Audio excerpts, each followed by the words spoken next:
If lately you've been feeling tired but don't know who to talk to, if you feel like your life is being pulled in two directions, up and down, maybe you are part of the sandwich generation. And if that's true, I want you to know one thing first. What you are feeling is valid today. We're just going to have a calm conversation.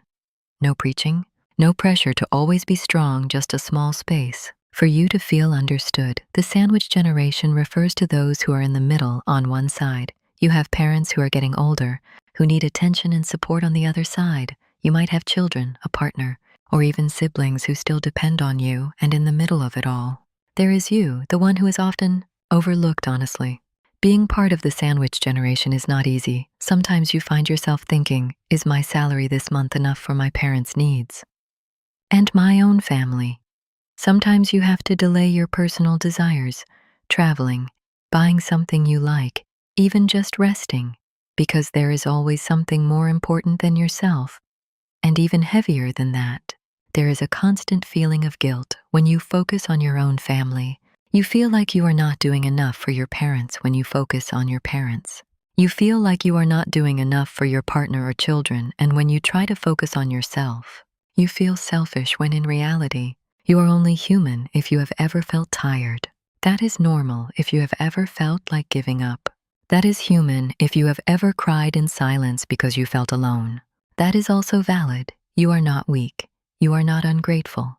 You are simply carrying a big role that not everyone is able to carry. And often, the world assumes you are doing fine because you keep going.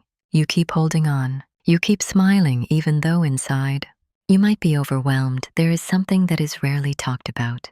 The mental pressure of the sandwich generation is often invisible. People see you working, helping your parents, taking care of your family, and they say, wow, that is amazing, but they do not see your nights filled with overthinking. They do not know how many times you have recalculated your finances. They do not know how often you suppress your own feelings. You are used to being the strong one until you forget what it feels like to be supported. Listen to this carefully.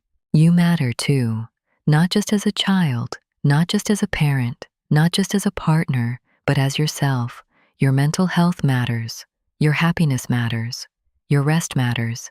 Because if you keep giving without refilling yourself, one day you will run empty, and that is not your fault, but it is something you need to be aware of. You do not have to be perfect. You do not have to meet everyone's needs all the time. You do not have to be strong every moment. It is okay to have days where you feel like you failed. It is okay to need time for yourself. It is okay to say I am tired, because being human is exhausting, especially when you are in a position like this out there. There are many people going through the same thing as you. Maybe they are listening to this right now. Maybe they are tired too, but still holding on. You are not alone, and even if your path feels heavy, that does not mean you have to walk it alone. To you who are still fighting today, still waking up, still working, still trying to do your best, thank you for holding on this far. Thank you for trying, even when no one sees it. If today feels heavy, try to take a breath for a moment. You do not need to rush to be strong again. You do not need to rush to fix everything. You are allowed to rest. You are allowed to feel. And remember, you are valuable, even without always being the one who supports everyone else. That is all for now. And if you ever need to be reminded again, you are not alone.